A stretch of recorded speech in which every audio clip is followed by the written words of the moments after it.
Before I get into my story, I do have a warning I want to make. My story contains some very explicit sexual descriptions, sexual words, sexual dialogue, and nearly sexual violent descriptions of sexual violence. And I want you all to know that before I begin, but I can't tell this story without it. Okay. I'm going to ask you to imagine over my head is a big banner. And it's a big sign, a neon sign that says, "To Marty Dunn, wherever you may find him." The colors change. Remember the name, Marty Dunn. It's my observation and my belief and my experience that queer people growing up develop something of a superpower or some kind of power. We have the ability to develop radar that allows us to know when we're in danger. And it comes from many painful experiences. For me, it started at Rankin School in Akron, Ohio, where in the 4th grade, Eddie Murrow used to wait for me outside the school to kick my ass every day. And Eddie Murrow with his crew cut and his bad breath and buck teeth. And then later on, when I was in 8th grade, it was Bucky LaChance, who was more of a greaser type and kind of a good-looking kid and wore tight jeans and a leather jacket. And he used to wait for me outside the canteen that we would have once a month at Plymouth Church. It was a dance.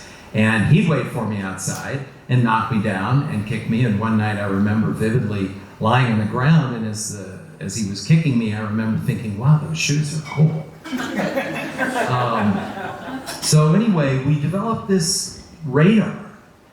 And I could tell from a block away if one person or a group of boys coming in my direction were going to be a danger to me. And if I should slip inside a doorway or go around a corner or hide behind a tree or cross the street. We learn those things. We learn them young and we pay attention to them. When I was 16, we moved from Ohio to Florida. And the school that I was going to, the high school I was going to, I stuck out like a sore thumb. I'd been going to a big suburban high school in the north, and I just didn't fit in. And so I was navigating my way around this new school, walking, trying to find where my classes were, and I was late for my Americanism versus Communism class, and I finally found the class, walked in the door. There was one seat left, and it was behind a very handsome boy. And he looked at me, and I looked at him, and our eyes locked. And in a tenth of a second, I knew that this boy was going to be very dangerous for me. This was Marty Dunn. He had ice blue, clear eyes, and so much hate burning behind those eyes. But he could have been the poster boy for the Marine Corps. I had gotten a job as dishwasher at Jean's Lobster House in St. Petersburg. It was the biggest seafood restaurant in St. Pete. They could seat 200 or 300 people in one seating. And I got a job there as a dishwasher for the princely sum of $1.35 an hour. And I had that job all through the fall, and I was working there late one night. And it had been a hard night because we had one of those big industrial dishwashers that normally took 4 or 5 people to operate it efficiently, and that night there were only 2 of us. And so I was tired, I was exhausted when I left the kitchen and walked out into the parking lot where my car was. The restaurant was sitting on the bay, and it was a beautiful night, and I could smell the salt in the air. It's a beautiful scent. And I got into my car, into Mabel, Mercury Monterey Mabel. I've got to tell you about Mabel. She was powder blue with a white top. She had a 4-body trunk.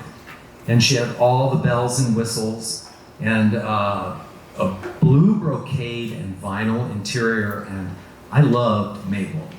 I thought that was a great car, although I was secretly embarrassed about it because really it was the kind of car that your Aunt Mildred would be driving. So I thought, I'm tired, I'm hungry, I'm gonna stop at the Burger Chef on the way home. And the Burger Chef was diagonally across the highway from where I lived. I pulled my car into the parking lot, and I saw that there were 2 school buses there and a lot of kids, and I realized they were kids from my school. And it was because there had been a football game that night, and they were there celebrating. And there were a whole bunch of them. The whole football team and the cheerleaders were all there. And so my radar went off, and I thought, do I go in? And I thought, yeah, just keep your head down, don't look at them, go in. That Burger Chef, and most of the places like it in those days, were glassed in. So you went inside this glass area where you placed your order. I walked through the doors, I went up to the counter, I placed my order, and I felt this arm slide around my shoulders, and at the same time someone leaned in and whispered in my ear, "Hey faggot, don't you want to suck my dick?" And I just went. And I shook him off, and I looked at him, and to my horror, it was Marty Dunn. All my internal organs froze. And I just said, "Leave me alone, go away." And I was standing there praying that my order would come and come soon. Finally, it did, but not before he put his arm around me again and he said, "Hey, come on, faggot. I know you want to get on your knees and suck my dick." And so I grabbed my order and took my bag, and I turned around, and I realized with terror, as I turned around and looked out in the parking lot, there was only one way out. The side doors were locked. The center doors were where I had to go out, and everybody outside had been watching what was going on inside. And all of the students were lined up on either side of the walkway out the door, and they were watching. Well, Marty Dunn made a big show of opening the door for me very grandly.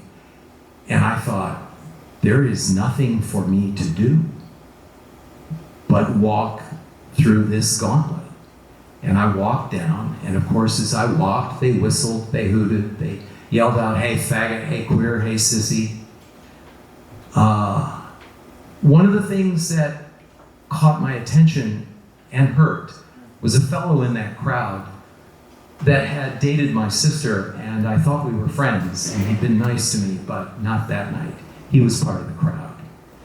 Well, Marty made a big show of following me all the way to my car and made the grand gesture of opening my car door. And while everyone was watching and cheering and hollering and laughing, and I got in my car and I pulled the car door shut, and he walked away laughing and joined the group. And I sat there.